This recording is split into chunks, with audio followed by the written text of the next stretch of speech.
Welcome back, and I'm very happy to announce the policy plenary.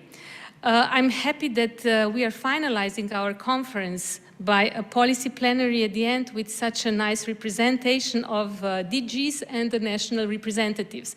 And I'm especially happy that I'm handing the moderation of this plenary in such a capable hands as of those of Caroline Kostongs, the director of EuroHealthNet. And Caroline, please, the floor is yours. I'm really looking very much forward to this discussion to see how, in fact, we are guided within joint action Best-ReMaP by the policy level. Thanks a lot, Caroline, to you. Moitza, and it is a pleasure to be here. I've been listening to all the presentations over the past 2 days, and I must say it is super interesting. You're doing great amount of work, and there's still so much potential to work together.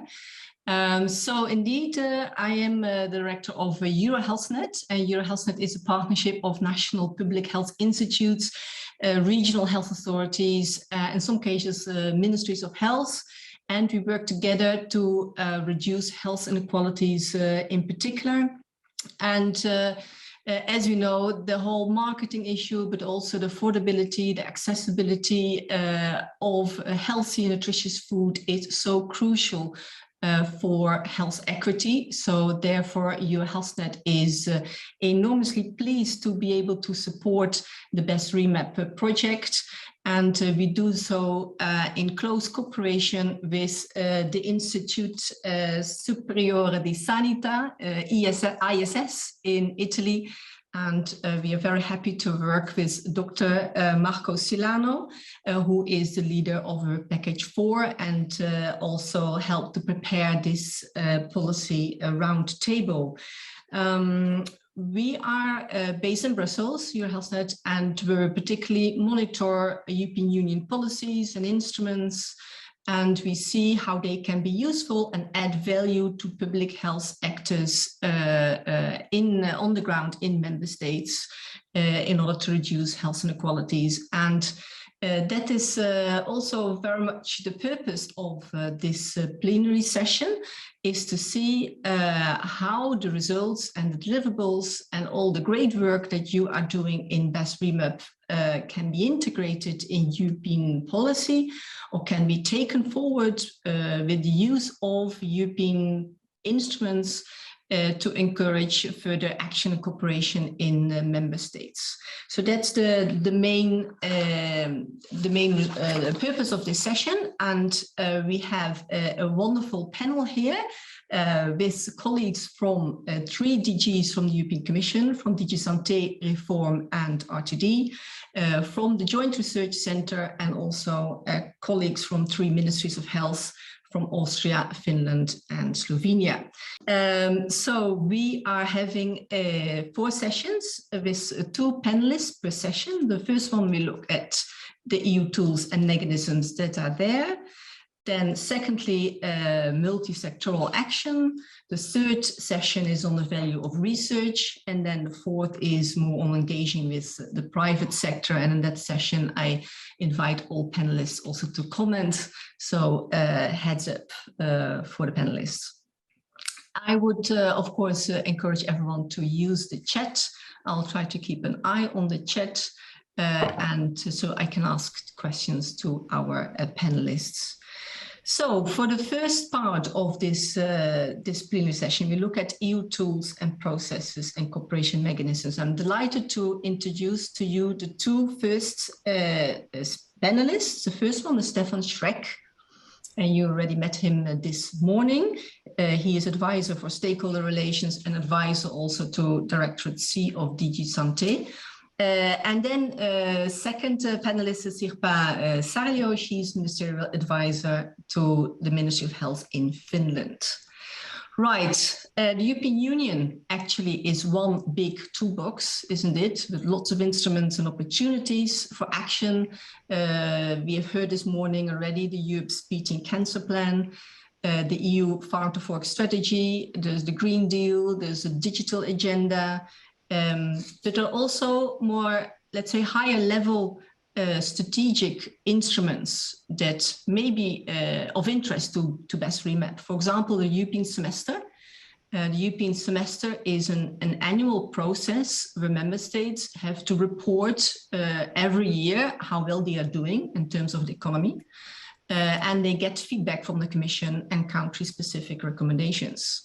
And as national food systems, they take up such large proportion of national GDPs, you would say that food systems can be a legitimate area of the European semester to include and take into account. The semester process is also linked to spending and to the funding of the European Commission, and in these days, in these years, also the Recovery and Resilience Fund. So it may be a very interesting instrument for Best-ReMaP to consider if we think of the sustainability of our outcomes. So my first question to you is, Stefan, looking at all these EU instruments, also the ones we mentioned this morning, which one do you think offer the best opportunities for Best-ReMaP to further look into and use for its sustainability? Yes, so I would say first, under the Farm to Fork strategy, the Commission has committed already to prepare a proposal for a legislative framework on sustainable food systems. And the planning is that this will be published by the end of 2023. This framework aims to accelerate and facilitate transition to sustainable food systems and ensure that all foods placed on the EU market become increasingly sustainable and also healthy. This will be done through identification of common definitions and general principles for a sustainable and healthy food system and foods, and determination of responsibilities of all actors in the food system. One of the areas which is expected to be addressed within this initiative is setting minimum criteria for sustainable, green, and healthy public procurement. Yes, and then of course we have the EU for Health program, which is the most ambitious European program in the area of health ever. And that will be a fundamental element of our work towards building a genuine and strong European health union by fostering health in the European Union, strengthening crisis preparedness and management, and also the resilience of health systems. Yes, thanks for that. And but trying to go back to the European semester, because the Best-ReMaP has as one of its objective tasks, let's say, is to see whether we can design a food system indicator or something around the food system that could be included in the semester process. What would be your advice to us to see if we can make it happen? I know this may sound a bit sort of too ambitious or too innovative, but why not? Yeah, on the 23rd and 24th of September, as you know, the first UN Food Systems Summit was held with the aim to identify game-changing solutions and national, regional, and global pathways and coalitions to accelerate the transition to sustainable and resilient food systems and to deliver the 2030 Sustainable Development Goals. That summit highlighted that human rights, including the right to adequate food, are a fundamental basis for achieving an equitable and inclusive transformation of our food systems, and paid also special attention to the position and role of young people, but also women and indigenous people, family farmers and smallholders. And healthy diets through sustainable food systems have been reaffirmed as being at the core of the 2030 Agenda for Sustainable Development.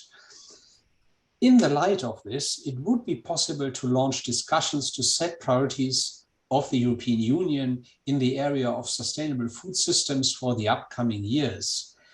And of course, part of the discussion could also be including a food system indicator as part of the semester process. That would have potential to see and evaluate how national systems are shaped to respond to these objectives. But it is very difficult to say at this stage how realistic this is. Mm-hmm. Okay, but could good signs, what I get from you. And indeed, Ursula von der Leyen herself said that the European semester process needs to, the sustainable development goals need to be embedded into the semester process. So I think the sustainable development goals, as you are saying, is an important entry point into the semester and to get the food into there. But that's some hopeful signs for now. Thanks, Stephen. Sigva, over to you. What is, in your view, would be good ways or good instruments from the European Union to use in order to advance on the Best-ReMaP results? Thank you, Caroline. And before I start, I would also like to thank the organizers and Moisa for excellent meeting. I think we got a lot of food for thought and a lot of new ideas how to improve health in the member states and also in the EU. And coming from a small member state like Finland, I want to emphasize also this, that we need EU support to promote health and tackle especially the commercial determinants of health that cross borders, like unhealthy food and advertising. But coming to your questions about the tools and what is needed, I think that we need a broad and multi-sectoral EU action to support healthy nutrition and also to implement the outcomes of the STOP and Best-ReMaP. And like you said in your introductory, that we have a big toolbox, and I think that we need to use all the available tools because we are really dealing with complex problems there, and there are no single solutions. Just, having project on best practices is certainly not enough to tackle obesity and other problems we are facing. So we need all levels of action. We need legislation, which is of course the hard one, like we heard today, but still, if you think about the sustainability, I think legislative actions are the most sustainable at all. We need allocation of resources to these things, money to implementation, money to research, monitoring, surveillance, and so on. We need also guidelines and information guidance, which is important, and also better cooperation. And I think that all these measures are useful and they are most powerful when they are used in combination. And there is a room to improve them all. I think the current strategies like EU for Health program and beating cancer and Farm to Fork offer many good tools to that. But promoting healthy diets could also be more strong in a Commission agenda. And I think we have some gaps we need to fill. And one of the gaps was something that was mentioned by Nikolai a couple of hours ago, that we don't really have a good space for coordination, and we don't have good structures for cooperation between member states and Commission at this point. And I think that's a major gap, because like we heard yesterday from very nice presentation from Diana Firegood, that knowledge transfer is a long process and it needs to be supported, and we need to help things happen. We need to learn from each other. We need to build trust, and that means communication with each other. If we don't have structures for communication, it's very difficult to promote things. And I don't know, I would very much like to hear if Commission has some plans to advance the cooperation, because the previous structure that was high-level group on nutrition, physical activity and obesity has been abolished last summer. And I haven't heard of a new structures to replace it. So that's certainly one tool we need. But then if I may continue, I identified 5 different things that are important in beating cancer plan and also in the Farm to Fork strategy that are highly relevant, in my opinion, to STOP project and also to Best-ReMaP. And these are, if I just mention them quickly, one of them is the Commission has promised to evaluate the implementation of audiovisual media directive next year, including the part related to commercial communication of unhealthy foods. And I think it's very important to learn what comes from the Best-ReMaP. And we heard some worrying news yesterday. So I think that's something to take into account. Secondly, Commission has promised to evaluate the EU's childhood obesity plan and propose follow-up. And I think that's also an important way forward. We have to look at the outcomes from the STOP and ReMap and also previous one like JAMPA. The third one is fiscal tools. Commission has promised to publish next year research about fiscal tools and pricing to limit sugar and soft drinks, and perhaps proposal for new tax measures. And this is also relevant when you think about yesterday's result about reformulation and sugar reduction in the UK. So I'm very much looking forward to that. And two others is setting nutrient profiles. Well, we have been trying to do that. I hope these will come out next year as promised. And the last one is launch initiatives to stimulate reformulation of processed foods, including setting limits for certain nutrients. That was actually scheduled to take place this year. I haven't heard anything of that, and I have some rumors that it will be postponed because of this code of conduct paper. I think that's a pity if we don't push that forward, but I think there is a lot of already written in the existing strategies that need to be implemented. So I think that's one starting point, but of course we could expand that to other areas like semester and others, but of course they are challenging processes. Thank you. Thanks a lot, Sirpa, and also to put for so clearly your priorities and all the things that are happening and need to happen well. But I want to go back to this way of the space for communication amongst authorities, and also, you know, we need like an overarching an approach, because the issues, the 5-6 issues that you mentioned, you know, it seems a bit fragmented. I mean, it needs to be sort of put together in one sort of framework or one process where everything is sort of brought together and clearly aligned. Stefan, to go back to you, would you consider, I don't know, maybe a subgroup of the steering group for prevention and promotion? Is that the way forward? Is that broad enough in order to indeed be so comprehensive to capture all the things that Sirpa was saying are important? Or is there another way? For example, is the open methods of coordination is a process that's being used in social policy. That is a soft coordination mechanism that allows authorities to come together and to exchange at a structured basis. I mean, what are your views, or what are Santé's views on facilitating this cooperation of authorities in member states on this diverse issue, so not on tiny aspects, let's say? Yes, for that we have the SGPP, which we mentioned already, which is a very broad group. Yeah, it's on all the aspects of health promotion and disease prevention and even disease management. So what could be broader than that? Now, when it comes to creating a specific subgroup of the SGPP, that on the other hand, was supposed to be rather specific to not to be a permanent group, but a group that has specific objectives which are time bound to implement something specific. And this can, of course, always be done if member states agree on specific objectives of such a subgroup. And yes, so that's the general framework we are having now. It is very objective oriented. It is bottom up. It is basically from the member states. The member states decide what are the priorities overall and in the specific areas, and can also decide to set up a subgroup with specific tasks. Yeah, as you know, for example, there is a subgroup on cancer now, which has a very defined task. And in principle, this will also be possible for other areas, but it depends really on whether the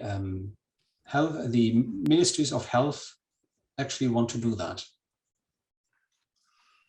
Thanks, Stefan. I will give the floor to Karen in our next session, because I see that you want to respond, but maybe first, Sirpa, what is your view on this proposal by Stefan? Thank you. I think it's SGPP is an important group, and I'm a deputy member of that, so I know what is happening in the group. I think the challenge is really that we need a fora also for discussion around nutrition, physical activity and obesity, because the SPG is very busy and very broad. There is really no room for kind of discussion that is needed to knowledge transfer and changing ideas. So I think it's important, but it's not enough. Whether the new group is under this structure, it's difficult to comment. I mean, I think we need a space for coordination and cooperation. Where it exists is another thing. It could be in different places, but I think the need is there. That's my main point. Okay, thank you. That is very clear also, and within Best-ReMaP and the Commission, we can see indeed whether such subgroup would work or push for another cooperation mechanism, which is important. One more sort of tool that I haven't heard in the past 2 days. It's connected to the children's rights strategy, but this is the EU Child Guarantee. To what extent you are looking into the use of the European Child Guarantee, because at the moment member states are drafting action plans. The action plans for the Child Guarantee needs to be finalized by March next year, and this is to give every child the right for health, early childhood conditions, housing, but also nutrition and healthy nutrition. So there may be very interesting entry points there nationally in the action plan. It's connected to funding, European Social Fund, and it may be a good way forward for some of the Best-ReMaP activities, particularly around marketing and procurement. Is there anything, Sirpa or Stefan, that you are working on or connected with regarding the Child Guarantee? Stefan, maybe? Or Sirpa? Well, we have child strategy that has just been launched. So I think the challenge is with something that is happening now, that the outcomes from the Best-ReMaP and the STOP are not out there. So, I mean, you have to have the results before you can kind of write them in, but the importance of the topic is recognized.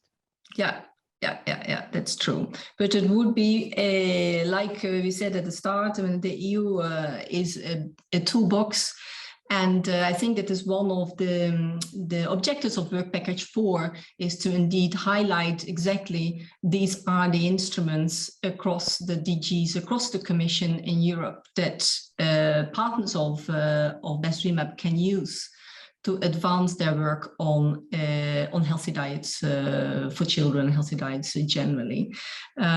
So thank you to Sirpa and Stefan for now. And I now want to move to our next session, which is on multi-sectoral approach. And here I'm delighted to introduce to you Raluca Painter.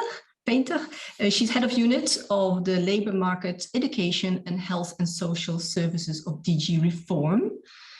I hope I can see her on my screen. And Karen Schindler, of course, head of Division Healthcare and Consumer Protection of the Ministry of Health, Austria. Can I ask Raluca to switch on your camera? I did. Good afternoon. Oh, there you are. Good.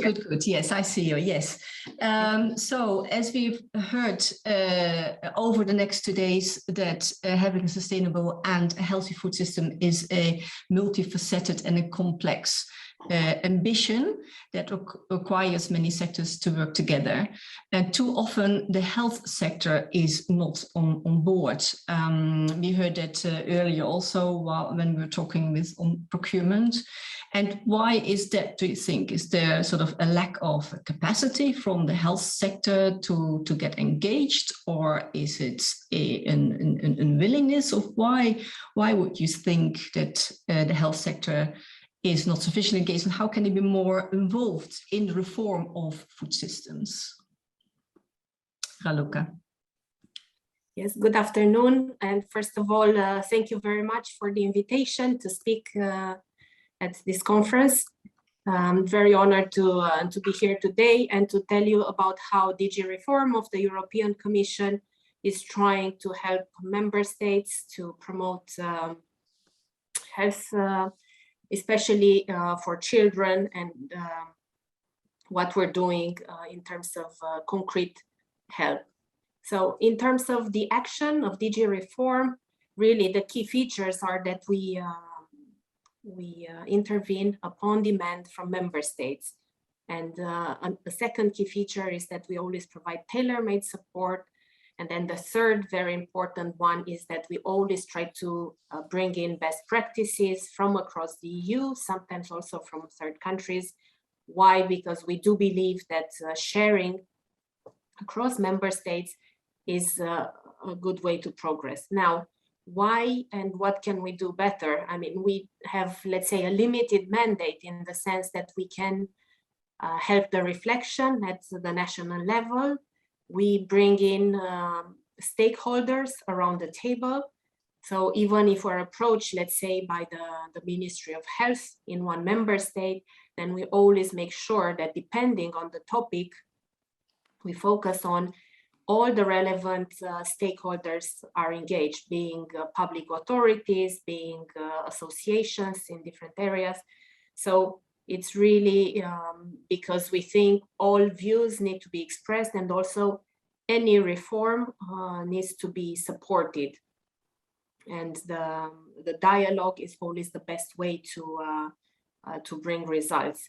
So we depend on the, let's say, how member states approach us, but then we, as I said, try to put everybody around the table. We sometimes act at the regional level, either as a standalone project or as part of testing a certain strategy, testing concrete actions. Then, of course, what we're doing is always in line with the Commission broader priorities. So the action is complementarity to the efforts made by DG Sante, by DG RTD, Connect, Employment, and other DGs. So we're trying to have this coherent approach and to support member states through reform, and then that can sometimes lead to better absorption of the other funds. So this is in a nutshell how we work with member states. I mean, our interlocutor is always like a single, let's say, authority in the member states. So we intervene when contacted by the coordinating authority, which also has the role of collecting the different requests and then submitting them to us for selection in the context of an annual cycle. Yes, I wanted to follow up on that because the technical support instrument that you have is potentially another interesting instrument for Best-ReMaP, because you encourage and you provide support also to a group of member states who would want to work on reform of something, and then you provide the technical assistance and support for a group of member states to work together. Has there been requests? Because I know that member states are able to provide requests once every year, deadline in October. Have many requests been submitted in the area of diets or food, healthy food reforms, nutrition at all? Do you know? Yes, thank you. First, I would start with a new approach that we're trying to implement in DG Reform as of this year, but in view of next year, the projects we would be starting next year. And that is really to encourage member states to work with us on a multi-country basis and on, let's say, topics that correspond to Commission priorities. And if I can relate healthy diets, nutrition for children, that's, I mean, one policy angles that were put on the table for consideration to member states is the European Child Guarantee. That is an initiative that is part of the broader effort of the European Pillar of Social Rights that aim at guaranteeing children access to health, to meals, especially for the most vulnerable children. And then the European Child Guarantee, which was a proposal by the Commission that led to a Council recommendation, has a number of principles that refer to meals, so access to meals, as I said, for children in need, and access to quality and nutritious meals. And we therefore put on the table what we call a flagship project on the implementation of the European Child Guarantee. And there we do invite member states to take this up, to work with us. We expressed our readiness to embark on multi-country projects. Those could be projects between 2-3 member states or more member states, depending on the interest that we will see. Now at this stage, so we're like 2 weeks and a bit after the submission deadline. We're still looking at the request, but we do see that I would say more than in the previous years, member states are ready to work with us. We've seen one request that would be quite relevant for this debate, and that's member states that is thinking of implementing sugar tax, for example. I mean, I cannot give you that much information at this stage because we're still reviewing all of this, but we do see this, and we have a number of submissions in the area of the child guarantee as well. And we hope also, because this is just the first step, but then we will be we'll continue the dialogue with the member states, and then in some cases maybe extend the initial scope of the action they had in mind when approaching us. So I hope that we would be able to also support in this in terms of nutritious. And we are having a reflection actually for next year, because next year has been declared the year of the youth by the president of the Commission. So we do reflect on how we could promote this nutritious, fight child obesity and so on. Maybe giving more visibility to the work we could do and how we can support member states, because it is the year of the youth and we expect a big focus on this. So we're reflecting, but we might have like a broader flagship project that encompasses to some extent the youth and all different areas through which we can support them. Excellent.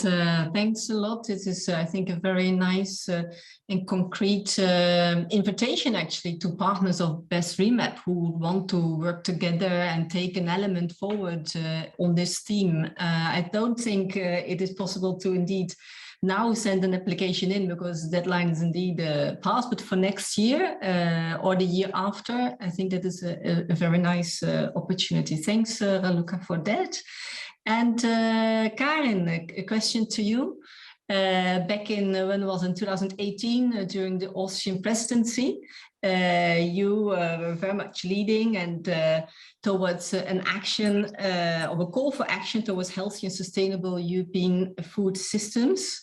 And now we are, what is it, 2-3 years later, in your view, the instruments that are out there, the farm to fork and so on, is that the response that you had wanted back during the Austrian presidency? In a way, because just to tell you, when we started communicating the idea, I heard, Karen, this is far too complicated. Leave it, focus on something very concrete. It's too complex, too complicated. So it made me very happy to see when the Farm to Fork strategy came out. It makes me very happy being part of this Best-ReMaP joint action. And thanks to Mojca and all the people working in this Best-ReMaP project together.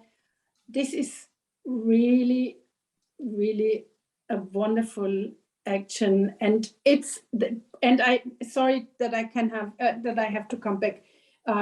This is it shows clearly how important it is to work together, and that this cooperation between member states is facilitated.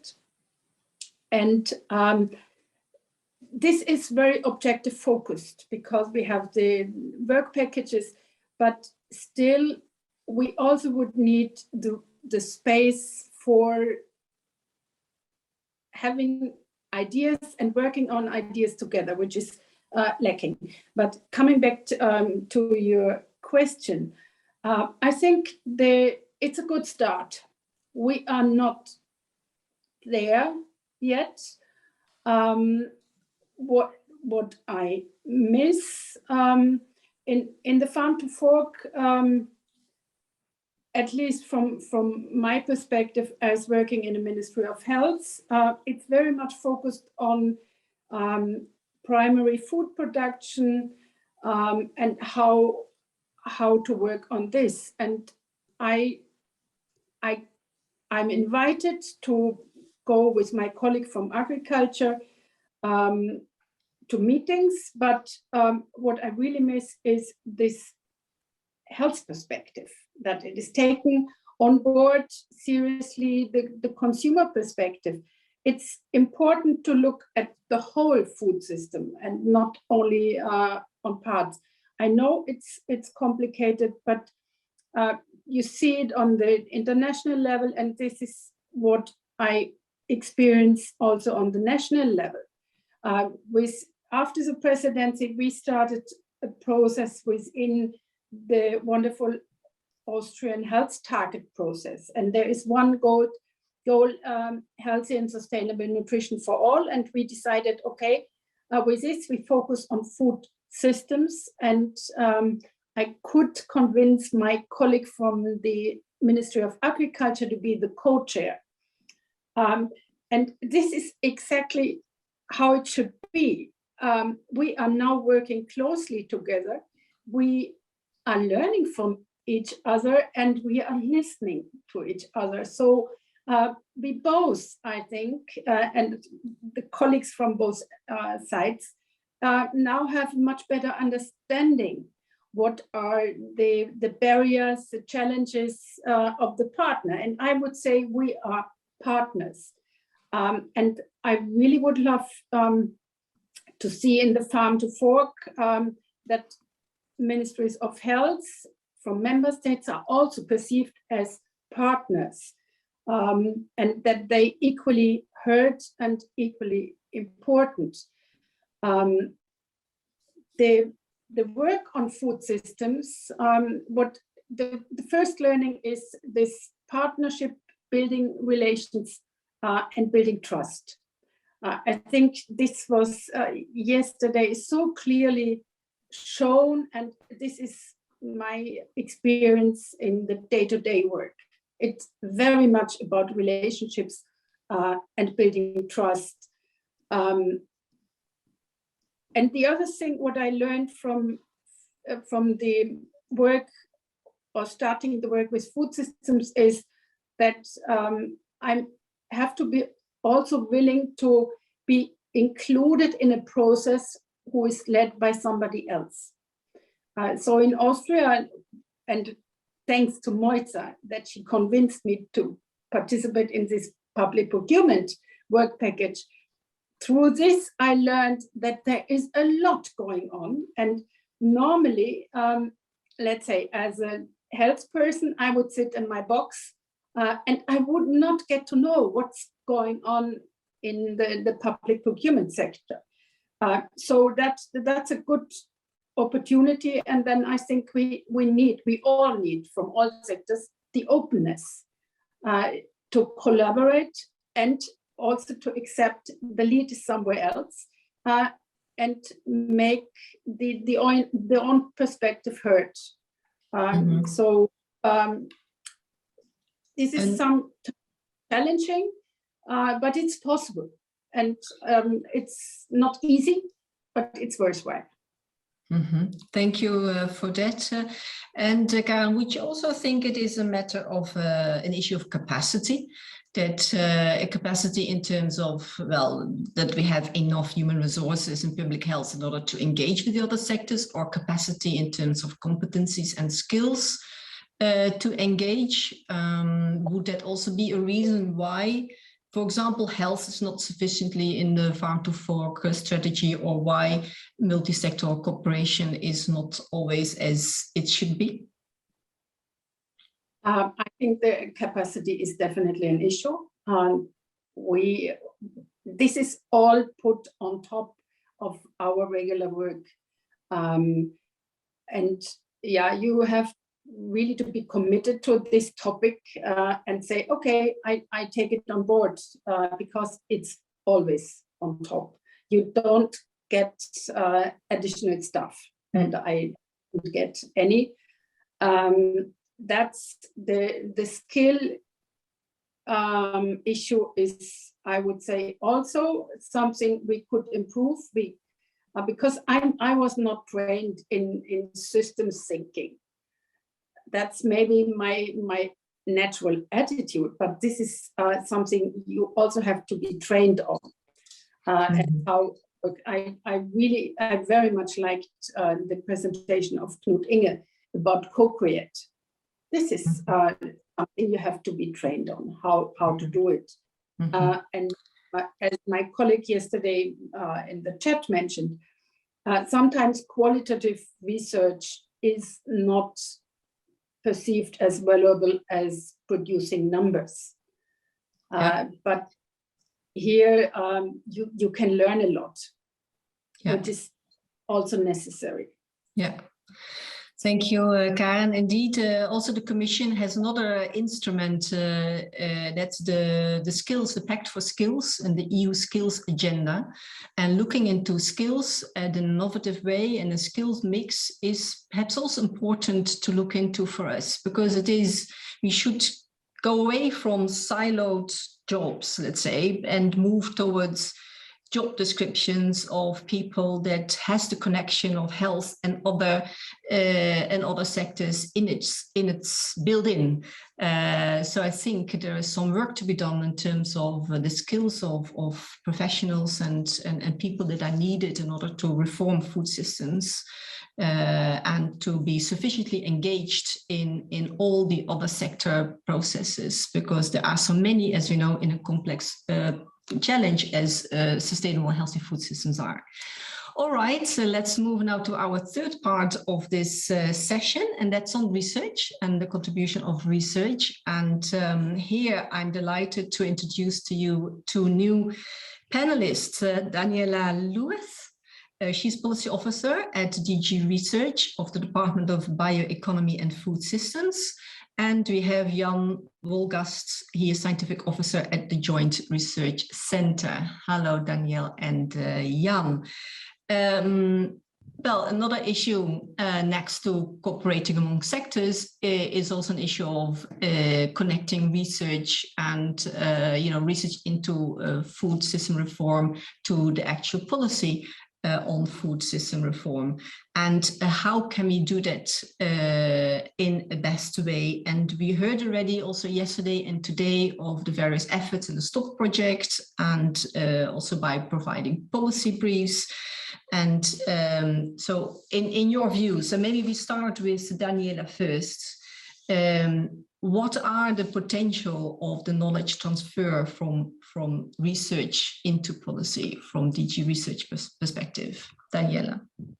Thank you. Good afternoon, everyone, and very glad to be here. So thanks for having us also at this very important panel. Thanks also for the question. Yes, I would like to highlight just a few things what we're doing, and maybe where there are gaps to actually put the linkage into perspective between research and policy actions. We already talked a lot about farm to fork strategy, but just to set there the scene a bit, until then there was no single strategic approach to food systems. And as Karen just talked about system thinking, so that is rather recent. We still have a fragmented policy landscape of sectoral policies, food safety, public health, as we just heard about. But the EU Green Deal and the Farm to Fork strategy are really key to rethinking some of these policies and really building stronger policy coherence. So And one of the objectives here of R&I, coming from DG Research and Innovation, is really to develop, integrate, and share interdisciplinary knowledge for systemic approach to integrated food policy development. So R&I policy is about what research we do, for whom, and for what. And we just also heard interesting or really exciting examples of co-creation.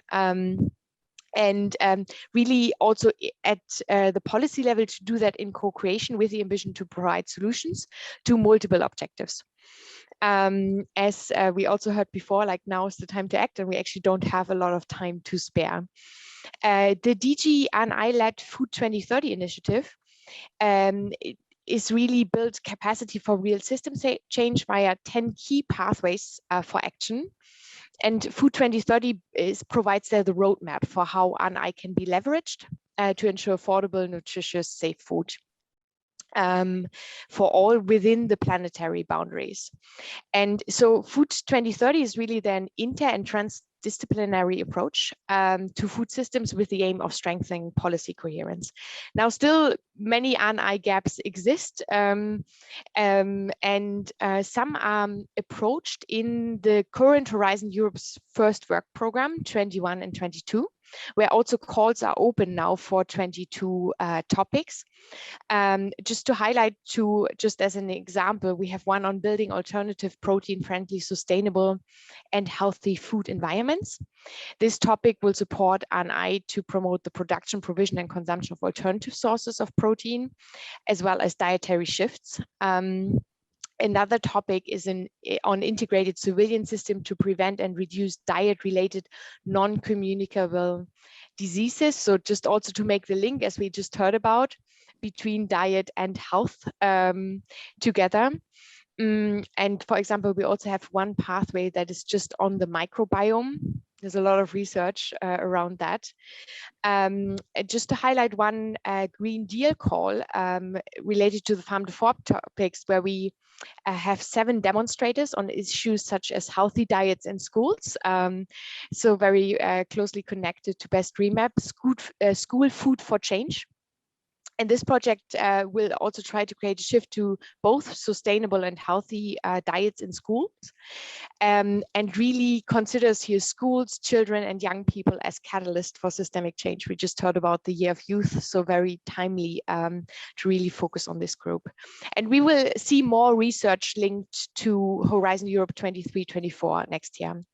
I just want to highlight 2 initiatives that kind of showcase also how we work on providing the linkage. One is the established high-level expert group to investigate the needs, gaps, and options to strengthen the International Science Policy Interface, SPIs, to improve food system governance. And the initial findings of this expert groups, the final report will be out in May 2022, but there's already a report, everyone around the table. I encourage everyone who's interested to read that. But the report really reveals SPI relevant gaps in connectivity. We just heard really examples about that also, thematic coverage, institutional capacities, of course, governance, funding, and multi-scale interoperability. And the final report will much more focus on solutions in that.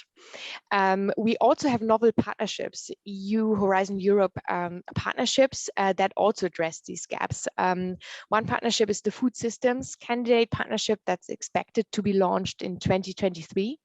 With the main objective really to collectively, so in a systematic system thinking approach, develop and implement an EU-wide research and innovation partnership to accelerate the transition towards healthy diets that are safe, sustainably produced in resilient EU and global food systems.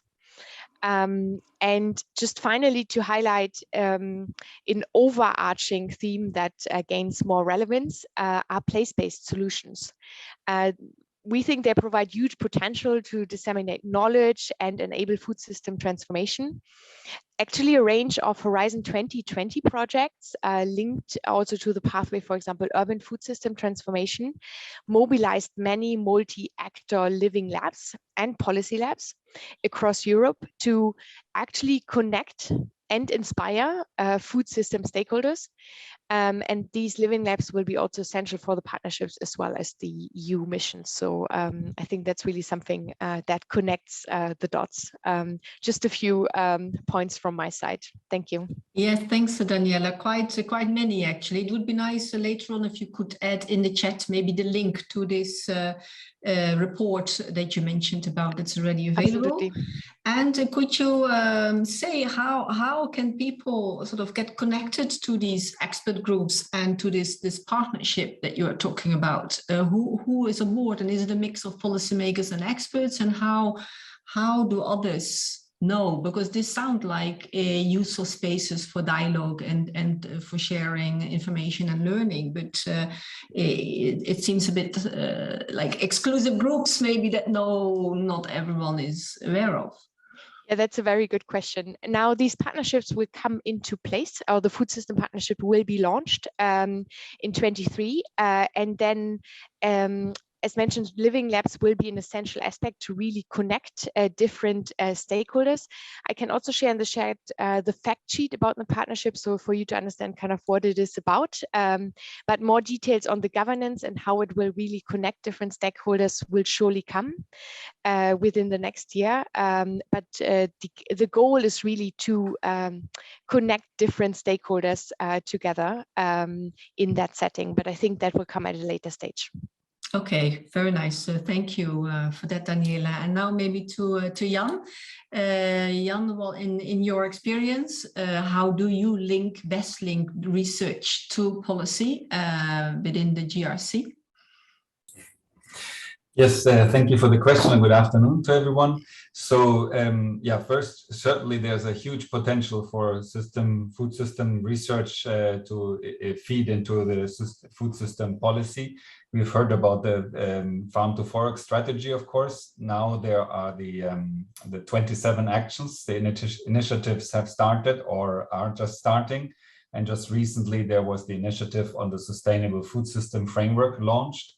And so how can science support, and how do we in the JRC, because our role is of course to support the policy with the science and knowledge and tools, but like we connect of course to the research community and the scientific projects.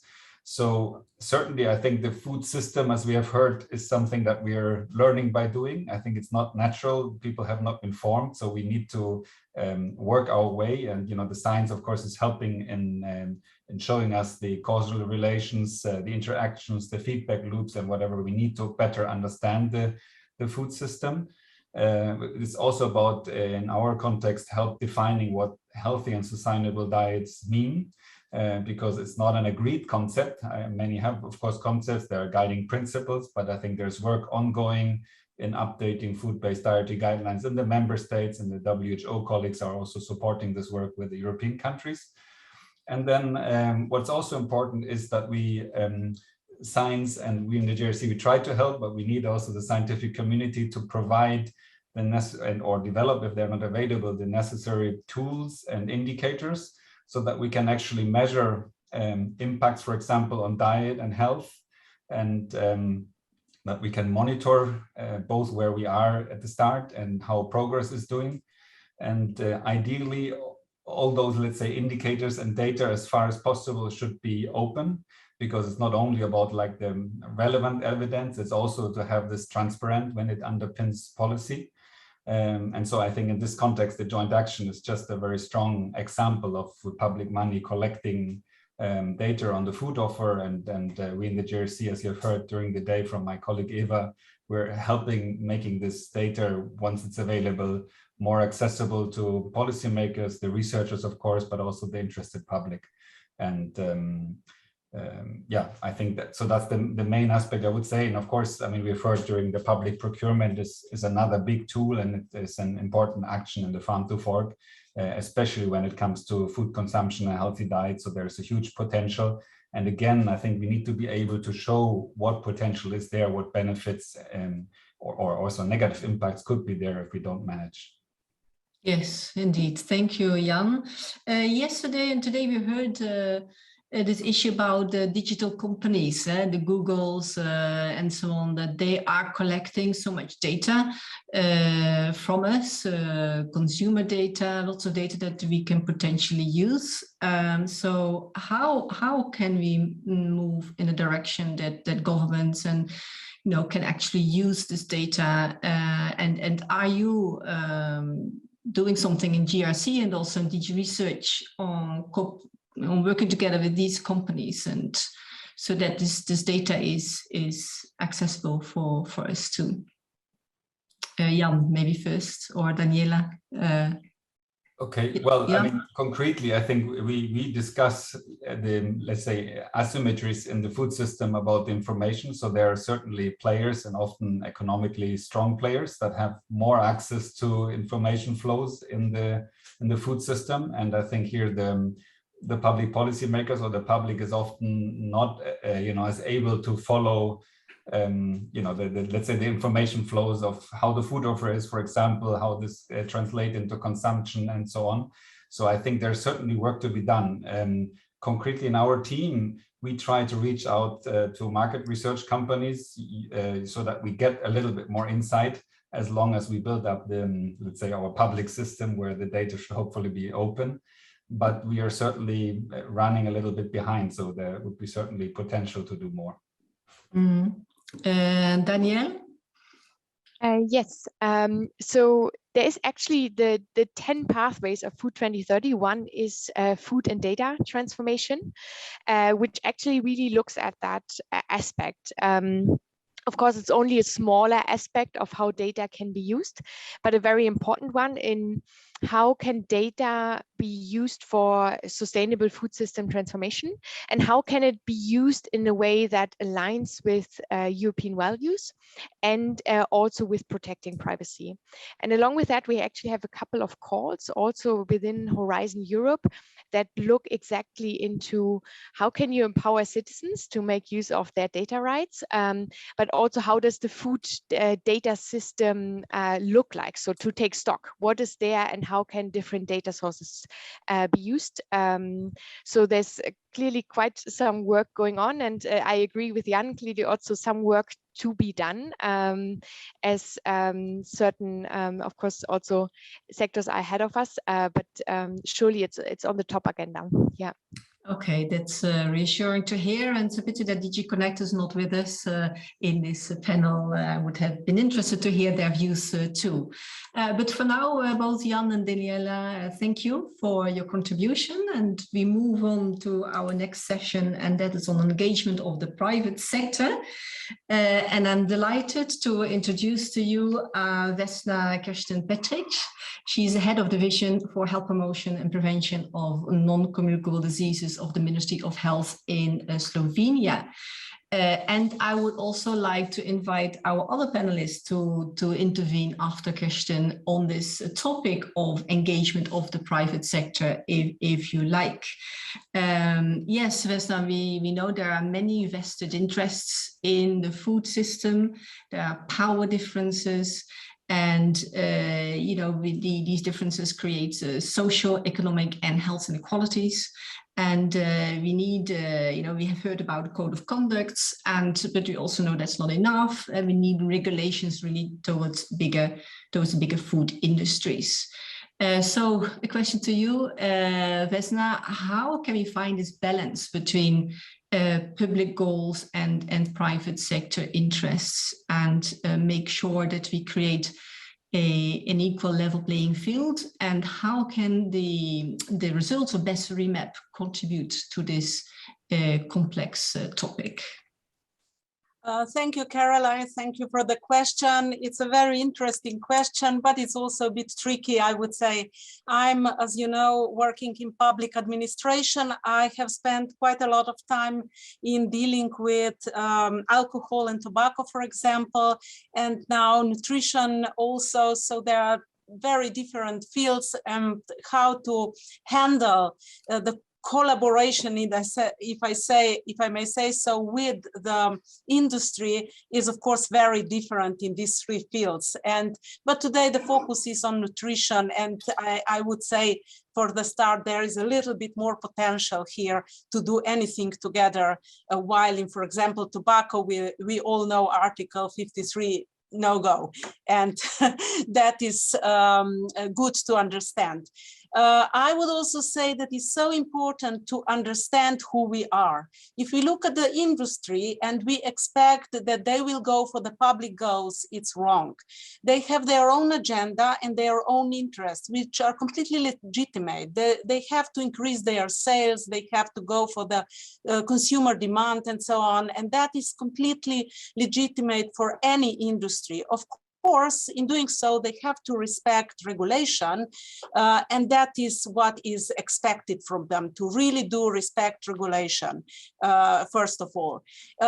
If you look to our public health sector, we need to have a very clear agenda. We have to set the agenda with very clear public health goals. And whatever we do and with whomever we work, we have to follow these goals and never keep them out of our sight. So this is, I think, the first thing that is really important. Then, of course, it's important to understand the demand and supply principles. These are relevant for the industry, but are also relevant for us, because whatever we do and whatever industry does, we are affecting either demand or supply with our measures. And here we, for example, have to count on consumer behavior if we speak of demand, and we, of course, have to also consider how, if we are speaking of the food, that we would rather reformulate or would rather keep it out. We have to understand how the supply chain functions also. And I think it's very important that we focus also on behavior of people. We very often forget about the behaviors. I'm very happy that now COVID has brought in more understanding that public health needs to have more insight into behavior of population, not the population as a whole, but even the groups of population, young people, older, specific population groups. And here, of course, there is a lot of space when we will have some more evidence, because there already is evidence of people's behavior at hand. It will be a lot of potential for innovative solutions and approaches in this regard. And of course, when we are speaking of innovation, we at the moment that are holding the presidency, we are all the time trying to accentuate the importance when you want to innovate, to work together at not just in the country, but with other countries, in particular at the EU level. So we can, we were speaking of exchange earlier today of good practice. We were speaking of, exchange of data and so on. It's all very important, but also to find some innovative solutions. I think it would be much better done if we would work together at the level of EU. So then when we have these things clear, we are looking at the tools, and tools were mentioned by Sirpa earlier. There is regulation, there are financial tools, there is working with other sectors, for example, a lot of tools, there are incentives and so on, but there are also voluntary measures. That could be done by the industry. And I always say that, industry is very free to go voluntarily for public good, if I say so. Public health measures, are in question here, because there's no need to very much work together when it's clear what public health is after. The industry can do it voluntarily without us pushing them into, if they want so. But of course, on the other hand, we can also work together with them or incentivize their action. This is also one way to do. And I'm speaking now of everything but regulation, because regulation is at hand all the time. So for example, if in Slovenia, we try to work with the industry and reduce salt in bread. The challenge was, how we would promote to the population the bread with less salt, hand in hand industry and public health, so that the demand, and here it comes demand and supply, will be bigger for such bread. And we had some success, but unfortunately, it was not very sustainable. And this is also something that I would point out as very important. If we do anything with the industry, first we should really consider is this is going to be sustainable, because otherwise we will invest a lot, but will, of course, if it's not sustainable, it's maybe not worth investing. Whatever is done, it's also very important to assure monitoring. We have to have indicators on the outcomes, and we have to then monitor the outcomes. And that is why, and because this is never within the borders of the country, it's so important to have projects like joint action, Best-ReMaP, that, look closely what is going on in reformulation, in marketing, and so on. Otherwise, we can waste a lot of time, but we'll not even know, if this had any impact at all. So this is really important. Before it was discussed, international or collaboration at the EU level. It's broader. We have to collaborate, for example, with WHO also, because these things are getting global. And I think we have to consider food as something, as a global issue. It's not just Europe, and especially not just one country. Maybe I would only say that, for me, when considering working with the industry, there are three things. One thing is that we should understand if we do have a common interest, as I said, reducing salt, and how, to define very clearly this common interest. We are going to reduce salt in the bread. Okay, we agree on this. Then you have to make sure that there is sustainability, and you have to make sure how much you invest, because you might be asked, to invest a lot in the promotion of bread. Are you prepared to invest and in a big campaign for reducing or for using bread with less salt, for example? And when this is done, then you have, of course, to make sure that you monitor the outcomes. So these are three things I would consider if I would go for working together with the food industry. And I'll stop here. Maybe you will have some additional question.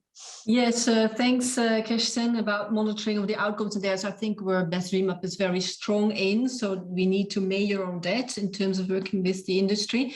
But I like your point about we need to understand the behavior of people. And indeed, COVID has seen that in several national institutes of public health, they have set up behavioral insights and cultural insight units in order to understand the behavior from people. And we know that also, due to, in light of the climate change, people will need to eat less meat, they will need to move towards more plant-based food, and this is quite a change for some populations in Europe. And how can we make sure that happen best, and how to get the behavioral insights? It's also linked to the WHO flagship initiative on behavioral insights. Is this something that you in Slovenia are also considering? Well, we are, of course, considering, when working with most vulnerable groups, the ones, that do not actually go to use programs that are offered for them. And here I'm speaking of reducing weight or something, we have realized that inviting them it's not good enough to health center, for example, so that we will need some different approaches to get to these people, motivate them for example, healthy lifestyle or changing nutritional habits, their behavior, basically, you know.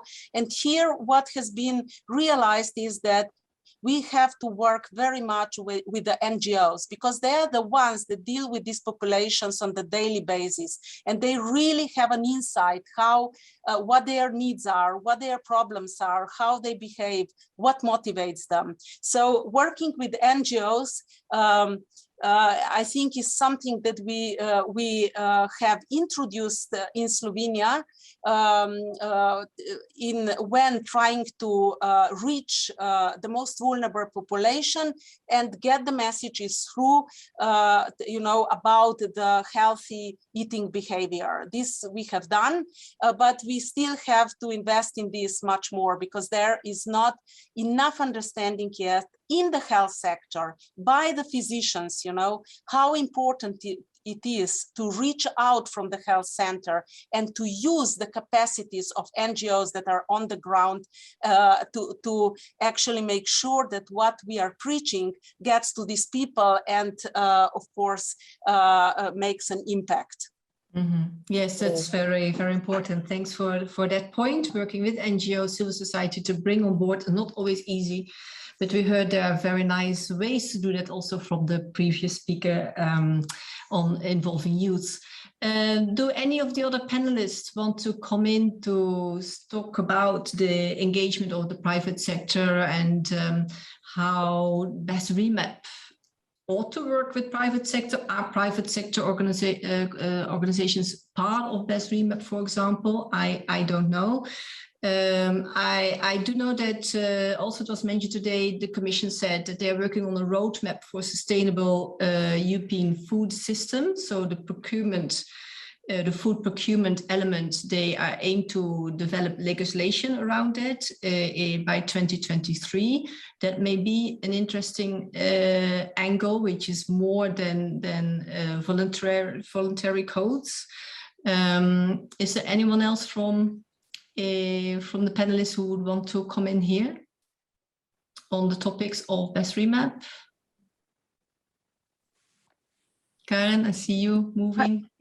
Maybe if I'm allowed, Best-ReMaP gave me the opportunity to share experience when we tried to work on the nutrient profile to restrict marketing of food to children, and then I experienced countermeasures, and luckily I had this group where I could counsel, and then I learned, and Amandine also was included, that there is a script behind. So to being able to share this kind of information, this is extremely helpful to work on a relation with the food industry. Otherwise, you might get scared or you don't know, which is not so good for a good outcome. Yes, thank you for this point. And then I would also like to thank Vesna, who I introduced wrongly, because Vesna, of course, you are Director General for the Directorate of Public Health at the Ministry of Health in Slovenia, and I learned that you're also a member of the Executive Board of WHO, so apologies for my introduction to you. So thank you for your contribution, and now we are almost coming to an end, and I would like to give all of the panelists an opportunity to share with the audience your final sort of key message about how we can best assure integration of the results of Best-ReMaP into European Union policies or instruments, or what, according to your view, what instrument offers best potential. And I would also like to ask you to indeed, what was mentioned by Vesna at the end, to look into inequality, because we know that food systems have such impact on health equity. So is there anything in terms of inequalities that you want to refer to. This is such an important topic for EuroHealthNet. I would like to give the floor first to Daniela from DG Research, because I know that you need to leave very soon. So Daniela, floor is yours first. Thank you very much. So I think as a key message, I don't know, can you see me? Yes, I can see you. Okay, perfect. Yeah. So I think as a key message, and I think this conference is a fantastic example for that, collaboration and communication is key. Like when we think about also how we develop Horizon Europe, I think we really work together across different DGs, bringing in expertise from different angles. And also I touched upon a bit on how relevant science policy interfaces are. So I think what is important is we need to include different stakeholders along the whole food system, even if more complicated, as we already heard about, with a really strong focus on those who might not be involved in the first place.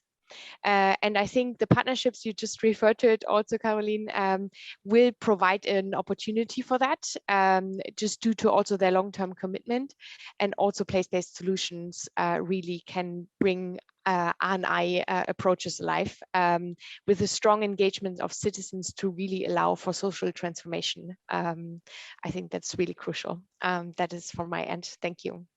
Thanks, Daniela. And I'm going to take the speakers as it is in the order of the agenda. So Stefan, if I can ask you to share with us your final message or piece of advice. Yes, so I would say Best-ReMaP in itself is already an excellent tool to influence EU policy.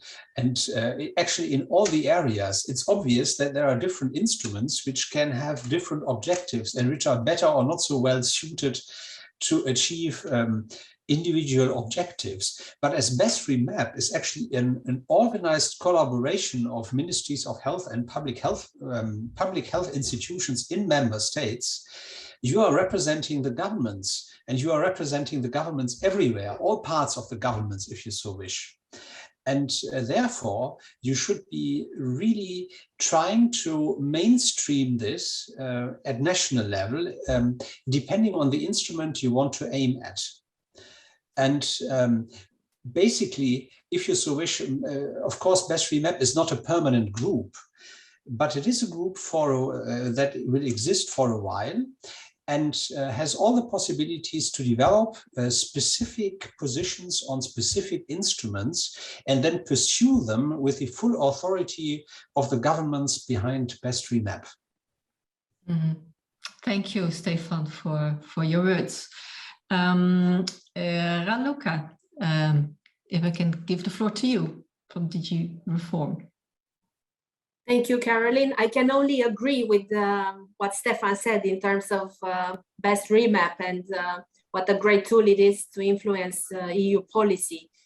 And I think, I mean, from the DG Reform perspective, of course, we're known in the member states, but we still not everywhere and not at all levels. So for us, if I can say so, joint actions are a great tool to raise awareness about the existence of DG Reform, about the fact that member states can receive support to design reforms, being strategies, reviewing legislation, capacity building, strategic or legal advice, and so on. So the service we provide can take many shapes, but then member states need to know about it at different levels.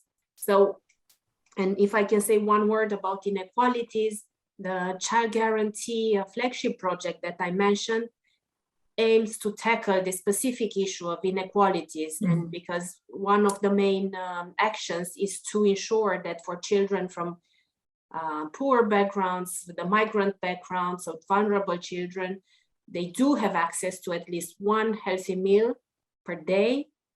They do have access to healthy nutrition more broadly. So we would, if asked so by member states, we work with them next year, but then in the subsequent years as well. Mm-hmm. Yes, thanks. Very important. Thank you. Jan Bolgas from the GRC. Yes, thank you. I would hook up to the social inequalities that you mentioned, and I think it's a very important issue. And unfortunately, particularly in children, the health inequalities or the inequalities we see in obesity, for example. And I think the joint action here has excellent tools. Focusing on public procurement, of course. We heard the link to the child guarantee, the reduction of the marketing pressure. But also the tool on the monitoring, I think, is important because it will look or collect information on what, let's say, retail markets are targeted. So there's also the discount one, and certainly to monitor how these food offers develop. Because I think in the Farm to Fork, there is a concern that some of the actions might lead to increased food prices. And I think we need the tools to monitor this and to act if this happens urgently. Yes. Thank you, Jan. Karin from Austria. Yeah, thank you. I agree. Child guarantee is a chance. It's a chance to tackle inequalities, especially in children, because this is a backpack they take their whole life, and that's not fair. And there we have to invest. We have to invest our energies, and we also have to invest in being courageous to build and try new partnerships with people we don't know already.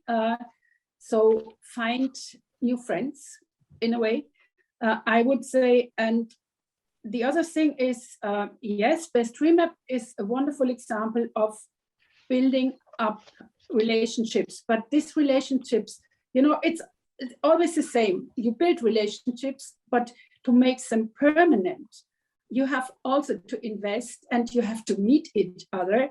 Otherwise, you lose contact, and this is then waste of energies. And I would like to avoid this. And finally, I take home also to think more about a new action plan on childhood obesity. This is probably something we all should think together about, how we can manage to get this done. And yesterday I learned to help that this will be done. Thank you. Excellent. Thanks, Karin. Sirpa from Finland.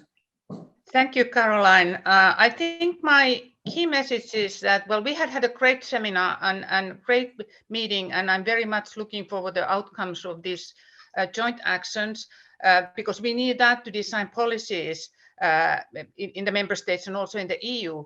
But at the same time, I want to emphasize that decisions and policies are always made based on values. So it's not enough to have research. And I urge you, and I think we need to work together to have health and healthy nutrition and sustainable food system more in the agenda of the decision makers. And I think this is needed more than ever now because of the COVID-19, because it's taking so much of our resources. And we are already seeing, related to your question about inequalities, that many groups that have been worse off are suffering the most. I mean, there is more snacking, obesity rates are, there's something happening there also with the physical inactivity and activity. So, I mean, this is hitting the vulnerable hardest. And I think now it's also time to put that in the agenda, and this project is more relevant than ever. So that's my key message. We really need to get out of the silos and boxes and use all tools in the toolbox, work together in the EU and also globally. I fully agree with Justin that food is a global issue, and all these levels need to be in. Thank you. Thank you, Sirpa, and thanks to all of you for your great input and your expertise and what you all shared with us. It's really very valuable. I think that we managed to explore various policy objectives and opportunities and steps that we can undertake during the time of Best-ReMaP to make sure that the results are integrated and in EU policies, and that the most useful and effective instruments are used for our contribution. Yeah. I think that this discussion also is a very great basis for ISS and for Work Package 4 to add to the information that they are collecting through interviews with policymakers. And also this information will be added to the learnings that we will get, and we have gotten already from the Policy Decision Making Forum, and a meeting already took place, as Moitza set out this morning. So thanks again for this very interesting session. And I would also like to thank my colleagues at EuroHealthNet, Dorota Sinkiewicz and Samuele Tonello, as well as Marco Silano from ISS, who all helped with the preparation of this session. Thank you, and over to you now, Moitza.